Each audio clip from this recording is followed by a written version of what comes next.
สวัสดีค่ะสบายดีพี่น้องตื่นมาก็อยู่สวนคือเก่าชีวิตมีสิ้นกระเทยก็ต้องดิ้นต่อไปจ้ามื้อนี้ก็เขามาลงไพ่ให้พี่น้องกำลังเตรียมก็บริ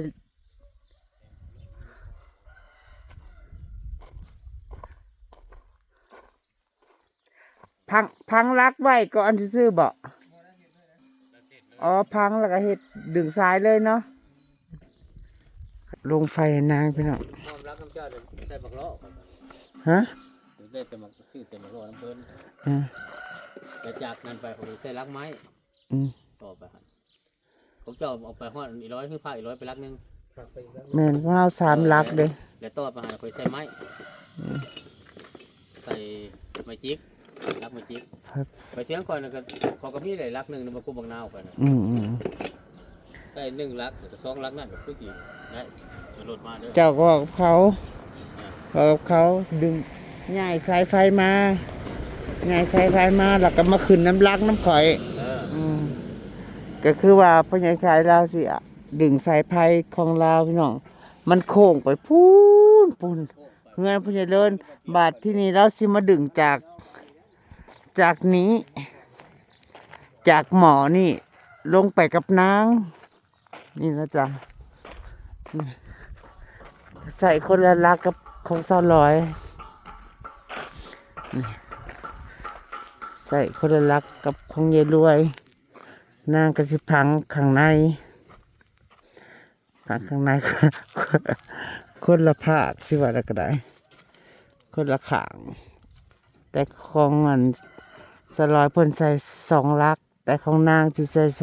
3เพราะมันสิไก่กว่าของนางเด้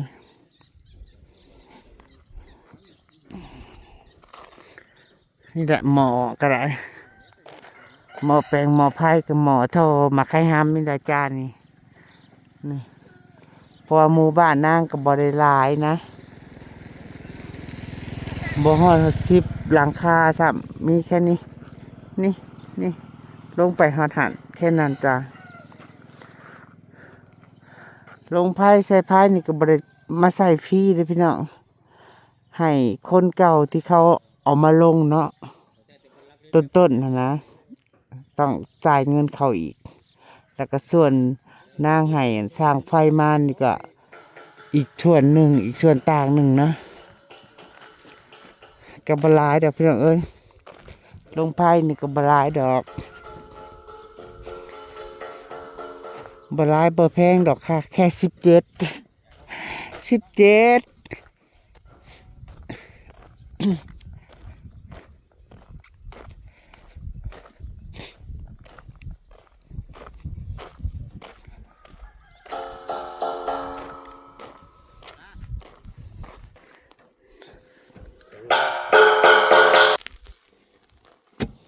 กุศลรักเนาะ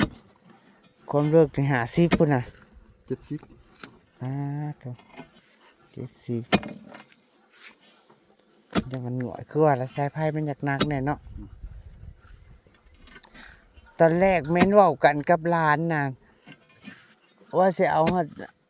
ลักเสาไฟหน่อยพุ่นบัดสุดท้ายก็ได้มาเฮ็ดคนละเสา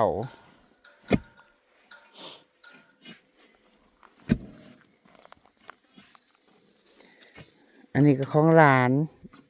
นี่อันนี้ของเป๋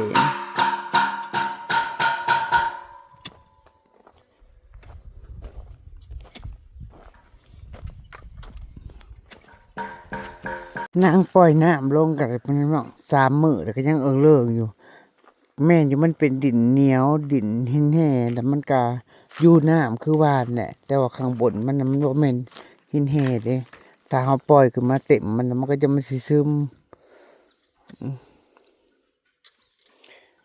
อยู่น้ำมีอยู่จ้าอยู่ถ้าเบิ่งถ้าติดตามจ้าว่ามันสิเป็นสายไก่หรือสายม้านะคะ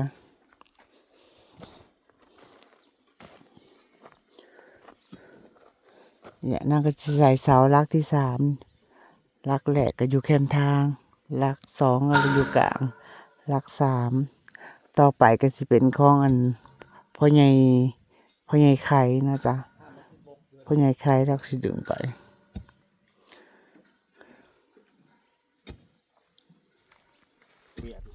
แล้วว่าสิโอ้ยมันนั่นเอาเลขฟันเงียบปะตาย ว้ายจะไปนอนเด้อพี่ตรงนี้อยู่แล้วมันตังหมอคอยนะว่าคนลืมรถแต่พักกันเมื่อนอนอยู่พุ่นแล้วเรื่องนี้ว่าประเทศมาเดี๋ยวนอนกลุกนอนทักษะนี่มันแบบเป็นใดมันสดชื่นมันแค่ก็ได้รับพัดตายจน แปล เป็น งเขาละแค่เจ้าอันทำรักษามันบ่แล้วก็เอาผ่านมากั้นก่อน นี่แหละก็เหลือแต่อ้อยโซนพี่น้องถ้ามีงานเฮ็ดดวงทานนี่2 งานก็เบิดแล้วจ้ะเบิดแล้วก็คือว่าแล้วรถมันก็หายากเลยพี่น้องเอ้ยหายากค่ารถแก้ดินมาถมดินให้นะมันก็เข้ามาเป็นช่วงๆนะถ้าเอาจ้างมาโดยตรงมันก็แพงอันนี้บังเอิญนั่นบังเอิญที่แก้ดินเข้ามาแล้วก็คนแถวบ้านเขาอันจ้างรถมาแล้วก็ได้โอกาสขุดนะสั้นนะก็แล้วบ่ได้ดอกเขาจ้างเขาโดยตรงนะมันแพงคันบ่ฮอดหลักหมื่นเขาบ่ได้มาคันจ้างเอาดินมาถมน่ะหน่วย40-50รถนะเขามาอยู่ถ้ามาจ้างด้านบนรถนะเขาบ่มาดอกจ้าใช่นะอันนี้เป็นไม้ที่ตัดออกนะจ๊ะให้ยายรุนไว้ลงเต๋าส่วนหนึ่งแบ่งกันเดแล้วก็ของพวกนางต้นติ๋วนางมีไว้จังใดพี่น้อง คนหมู่พวกกายไปกันมามึงเอาไว้เห็นหยังโคโหลอยู่ใบก็บ่มีจักใบว่าซั่นมันก็สิบ่ป่งบ่เห็นพี่นายเว้าอยู่บอกว่าขวดน้ำเอามาลามันก็สิบ่ตายดอกมั้ง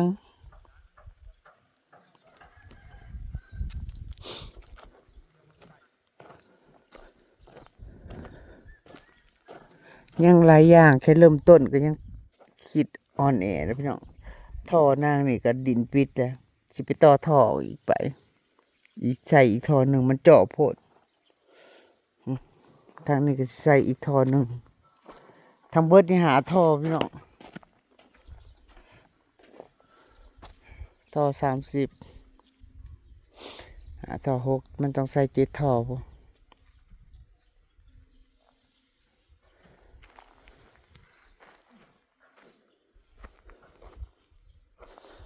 ก็ไผ่ตัวนี้นะก็ว่าอยากให้เขาซอยออกอยู่พี่น้อง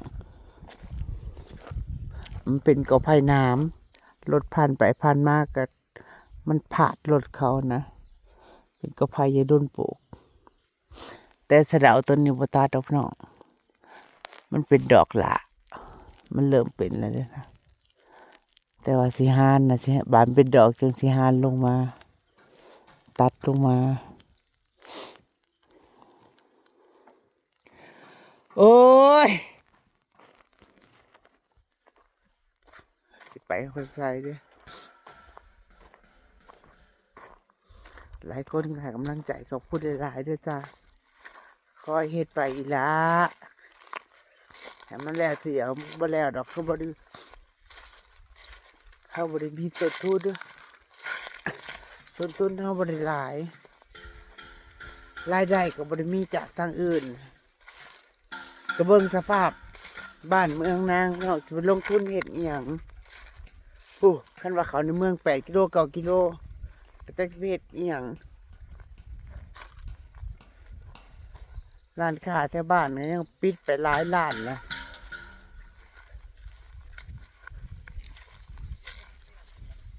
มี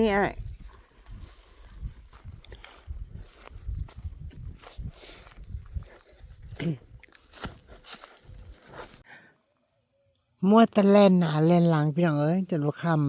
ำเขาเจ้าลงไฟให้เรียบร้อยแล้วจ้า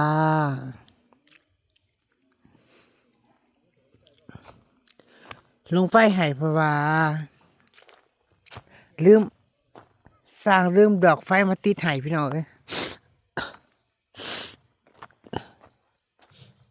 ก็เลยบ่มีไฟในตู้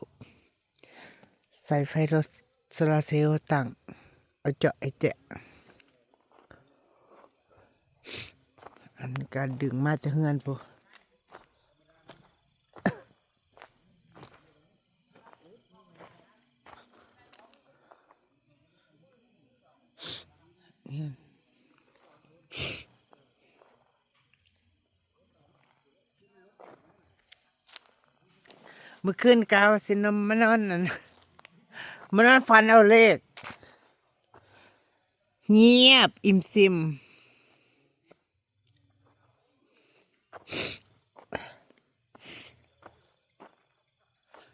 เป็นหวัดเป็นไอมานี่เสียเหมื่อยพี่น้องเอ้ยไอพี่น้องตามมาดูแลพาจากกันเด้อจ้าสวัสดีค่ะ